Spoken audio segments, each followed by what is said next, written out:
Okay, let me have your attention, and I'd like to get started on the notes for this today, and then it is my intention to give you work time as long as you are attentive during the note taking. And so these are the notes for 5-3, and I think we've written our heading at least and things like that. Homework 3A is on the board today, and it is due on Tuesday. This is solving trigonometric equations. Can you solve trigonometric equations using algebraic techniques and basic identities? So on these problems, we're going to be using this information that should not be on your note card. I tried to clarify that yesterday. I will talk about that again on Monday. The only things on your note card should be the things that we've written here. And so if you have to clean up your note card, we'll have to do that. These you are expected to know and be aware of as we go. So just a little reminder, this is the exact values of trig functions with those special angle measures 0, 30, 45, 60, 90. We know that all students take calculus allows us to decide where things are positive. All trig functions are positive in that first quadrant. Second quadrant, sine is positive. Then tangent is positive, and then cosine. And that's the first three, and then their reciprocals follow whatever they were. And a point is on the axes. We can count those as zeros and ones, and it's always cosine comma sine, so that can give us those angles. So essentially what we're starting with now is a trig equation, and we're going to get a tangent alone or a sine theta alone or something like that. And then we're going to use this table of values and what we know about the sines to decide how many different answers there will be. And then we either are going to give an answer in the interval 0 to 2 pi, or for all real numbers. And so if we are giving an answer, so you might want to write a little something down about this. There's two kinds of answers. Type 1, I'll write two kinds of answers. And of course, if you answer incorrectly for type, that's usually not a huge penalty for things as you go. The first type is a general answer. And so if we're working with sine x or cosine x, their period is 2 pi. If we're working with tangent x, its period is pi. And so when we get a general answer, we're going to get an angle that works for whatever our equation is. And then we'll have x equals some angle if it's a sine or cosine or one of its reciprocal functions. It'll be some angle measure, or it might be more than one angle measure, plus 2 pi n, where n is an element of the integers. Z, that is. Integers. So that will give us our spinning kind of factor. So, if I have an answer in quadrant 2, if I add 2 pi, add 2 pi, add 2 pi, I'll always have that same terminal side. Or even if I subtract 2 pi, subtract 2 pi, I'll always have that same terminal thing. Then if it were tangent, x equals whatever our answer is plus pi n, where n is an element of, z as well, which is the integers. So that's one kind of answer that you have to give. And if the problem says nothing about how to give the answer, this is the kind of answer you'll give. The second way is if it says in the interval, so in the interval, generally it'll be an interval of like 0 to 2 pi, or it may be with 0 to 2 pi. It's not always exactly going to be that interval, excuse me, but it could be that interval. So the thing to be careful of here is if it's sine or cosine, you'll just find all the different answers. Well, if it's tangent and they tell you to go from 0 to 2 pi, you can't just stop at pi, which is 1 period. You have to go through the whole 2 pi area to find that answer. And we'll do problems of each kind today as we go through this. I'm counting on you to have generated that table yesterday and generated it correctly. And so then I'll be asking you about what some of those answers are.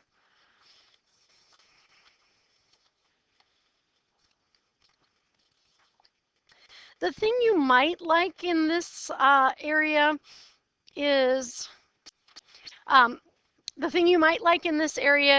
that, you know, these aren't as long as like that last section, and you're not having to do quite as much of that plugging things in and substituting.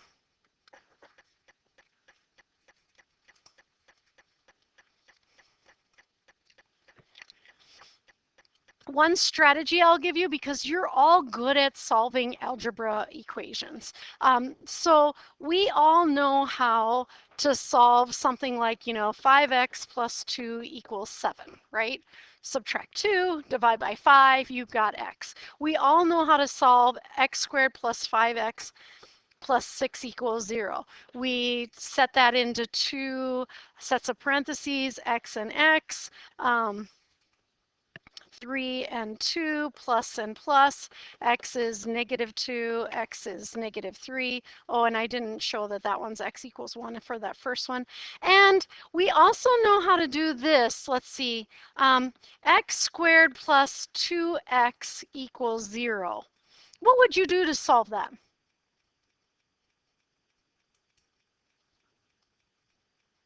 What would you do?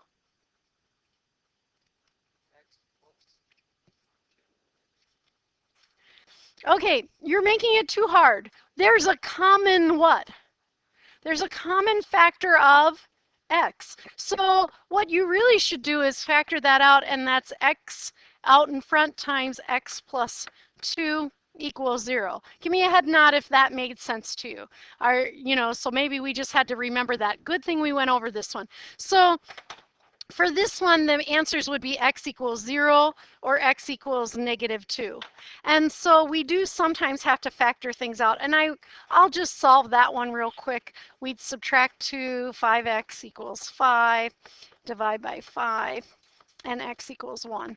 So do you agree that algebraically you can solve all those problems? Okay, so now instead of having this, I'm going to have 5 sine x plus 2 equals 7. Boom. I'm going to do the same thing, but then here I'm going to get a sine of x equals 1. Or I'm going to have tangent squared of x plus 2 tangent x, and I'm going to factor those out, and then I'm going to have tangent x equals 0 or tangent x equals -2. So I have the tools to do the algebra, and then it's just a matter of getting a sine or cosine function alone as we go. I think that what I went over is just good enough for this. This just reminds us that there's an infinite number of solutions often, and if we need to kind of give a general solution, it's this plus 2 pi n as we go. So here's problem number 1. 5 cosine x equals 3 cosine x plus the square root of 3. So in your mind for a few minutes, just pretend instead of it saying cosine x, it just says x. And if that were the case, do you agree I could like subtract 3 cosine x from both sides? So that's what I'm going to do, minus 3 cosine x. And these are like terms, so I can subtract them.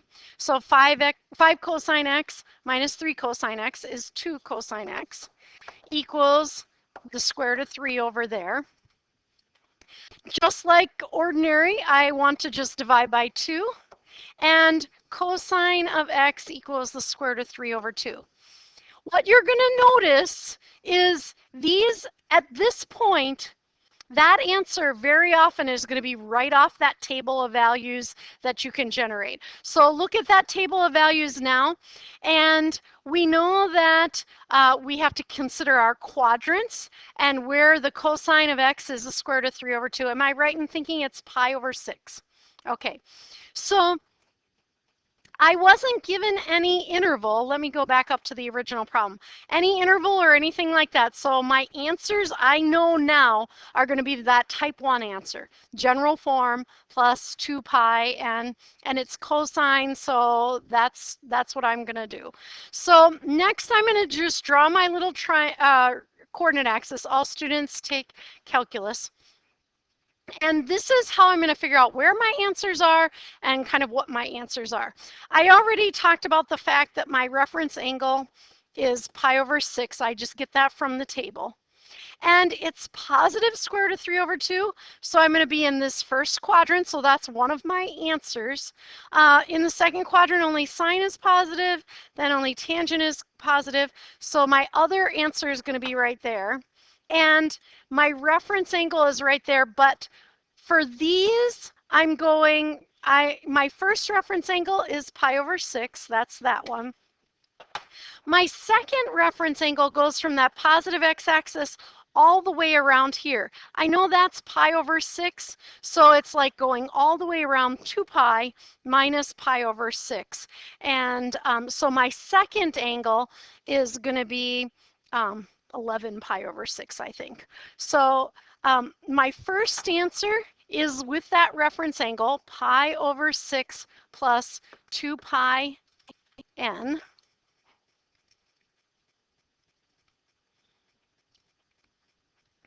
And my second answer is, and maybe I'll do a little arithmetic here, my second angle is going to be 2 pi minus pi over 6. Oops. And so that's 12 pi over 6 minus pi over 6, which is 11 pi over 6. So my second answer is 11 pi over 6 plus 2 pi n. And then we just write, you know, our little credit that n is an element of the integers, which is z. So now that gives us every single answer that can happen. And we couldn't use the negatives, so we go pi over 6 and then keep adding 2 pi, add 2 pi, add 2 pi, or 11 pi over 6, add 2 pi, add 2 pi, add 2 pi as we go. So our next problem is this one. This is number 2, same directions, so same general thing. Notice it's tangent. What is the period of tangent? Pi. So I only have to look in the first 2 quadrants when I'm doing this one. So 3 tangent squared x minus 4 equals negative 3.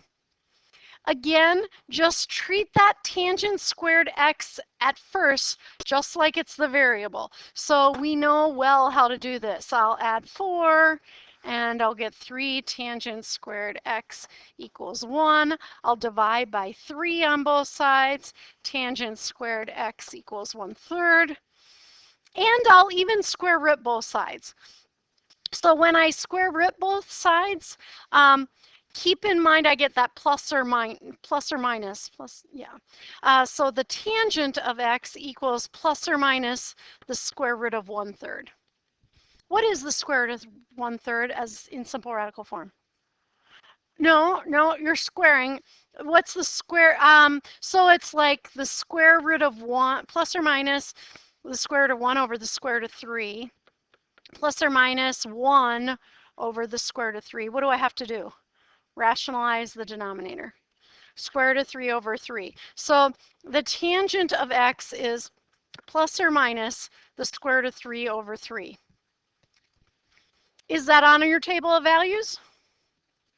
Yes. What's the reference angle? pi over 6. It happens to be pi over 6 again, kind of a coincidence maybe. So now, for our job here, we have to find all of the answers that can work. Since the period of tangent is pi, when we do this, all students take calculus, and we weren't given an interval, we know that if we just go from 0 to pi, we'll have all the different values, and then they'll just keep repeating themselves, and we'll add pi n. So that should make sense. That'll get us the ones that are down here because we're only going to add pi instead of 2 pi. And we said that our reference angle is pi over 6, correct? So notice for this one, because it was the tangent squared, it's a positive or negative value. So when it's positive or negative, can we be in each of those quadrants? Yeah, because this will be the positive answer, this will be the negative answer. As a matter of fact, I'm just going to tell you, if that had been like a sine or cosine squared and we got the positive or negative, we could get 4 answers, right? You know, just keep that in mind. So we get an answer in each of those quadrants because we can have positive square root of 3 over 3 or negative square root of 3 over 3. So our first answer is right in that first quadrant. So that's our reference angle pi over 6 plus, and since it is tangent, we add plus pi n. And I forgot to say this earlier because I'm just kind of thinking of this, but the book authors always say n pi. I always say pi n. And they are the same thing. I don't know. In my head, it just works a little better to say pi in front of n. But it truly isn't going to be a big deal. So this reference angle is pi over 6, but the angle that I want is right there. So my second angle in this case is pi minus pi over 6. So 6 pi over 6 minus pi over 6. So 5 pi over 6. So this one is 5 pi over 6 plus pi n. And then we just kind of put our little extra disclaimer or information that, oh, n, excuse me, not x. N is an element of z, yeah.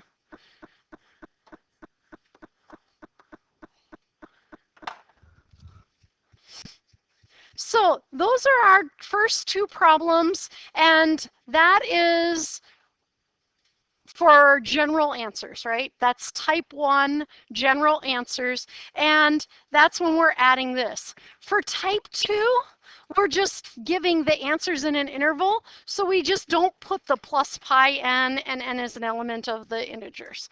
We just have to think about our whole interval and what our answers will be in that interval as we go. Does anybody need to see this one anymore? Okay, then here's number 2. Oh, and this just gives you a reminder. So I think I just did a couple algebra problems. So if you can't combine terms, so don't get confused if you have sines and cosines in something. You'll do one of 2 things. Maybe you'll substitute an identity in for one or the other, or maybe there will be a common factor and you can distribute that out. So we can factor, use the zero product property. If it's quadratic, you can even use the quadratic formula as you go, because you're going to use the coefficients of things as you're looking at them. So 3a is this. Find all solutions of 2 sine x cosine x equals the square root of 3 sine x. And then we're just going to write ourselves a note. It's the interval from 0 to 2 pi. And you know, I did put brackets. I put a parenthesis at first, and then I put a bracket on that other one. A lot of times it'll be up to, but not including 2 pi, because if you used 0, if 0 worked, it's just like repeating that at the 0 or at 2 pi. So you can kind of leave that. here's a caution that I want to tell you about. If you look at that, do you agree that if I divided both sides by sine x, the sine x's would drop out? Okay, don't do that. I just want to caution you. Don't do that because you're getting rid of a whole trig function that is a part of the solution or needed for a part of the solution. Instead, we're going to get one side equal to 0. So I'll just write a little note. Note, don't divide both sides by sine x, or you will miss part of the solution.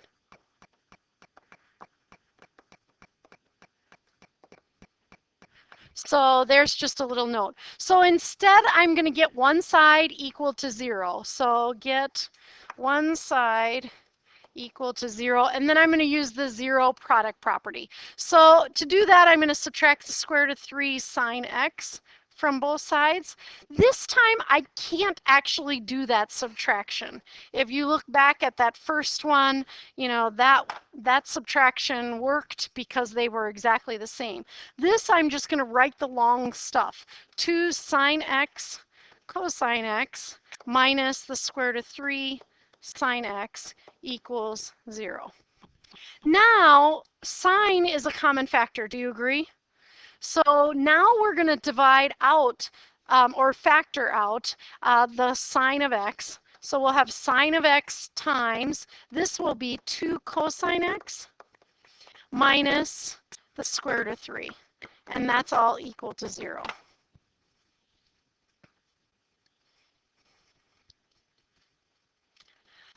So just like in a quadratic equation, when we get to this point, we set each factor equal to 0. So this is a factor, so we just say the sine of x equals 0. We're going to get our reference angle. We're going to see where that happens. For this one, it's 0, so I'll maybe use the angles that are on the quadrants. And this factor we set equal to 0. 2 cosine x minus the square root of 3 equals 0. Just give me a head nod right now. Do you agree cosine x equals the square root of 3 over 2? Yes or no right now? Okay, so cosine x equals the square root of 3 over 2, just like when you did an algebra problem before. So these are our two situations that we have, and now we just kind of pretend this is our kind of whole problem here, and we're just going on the interval from 0 to 2 pi, so we don't have to add the 2 pi ends, but we will go full 0 to 2 pi as we look at this. So when is the sine of x equal to 0? On the table of values, when sine x equal to 0? When the angle is what? 0. So I'm going to just draw a little picture, and I'm just going to remind myself this point is 1 comma 0, and that's cosine comma sine. And so that's where it happens. And also over here, when I get negative 1 comma 0, that's cosine and sine. So do you agree that there are two times when the sine of x is equal to 0? At 0, and what's the other one? No, what's the angle going to be? 0, which in radians is pi. So our two angles, our first angle is just with a terminal side out here. So that is x equals 0. Our second angle is when the terminal side comes out there, and that's x equals pi. On occasion, these answers will be repeated, just to kind of let you know that as well. Then for this one, we'll make our little table of values, because that's not going to be on a quadrant. All students take calculus. And what is our reference angle for this one? When is cosine equal to square root of 3 over 2?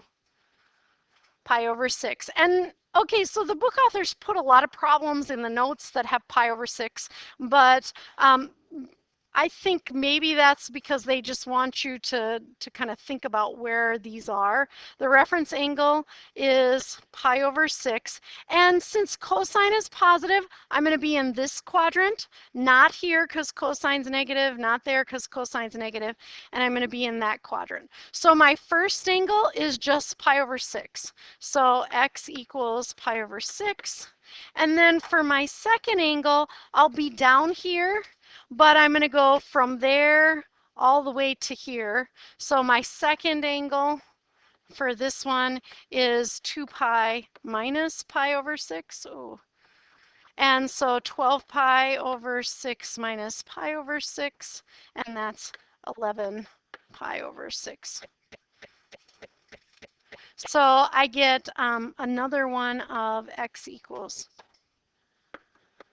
11 pi over 6. So for this one, how many answers are there? Four answers. And the book authors will list them from low to high. I don't care how you list them out, but we'll just say x equals, I'll try low to high. Let's see, it would be 0 pi over 6 pi and 11 pi over 6. But really, you just have to kind of give those answers as you would like. Okay, so now we're going to take the rest of the class period to work on homework, and so then we will continue on these notes on Monday.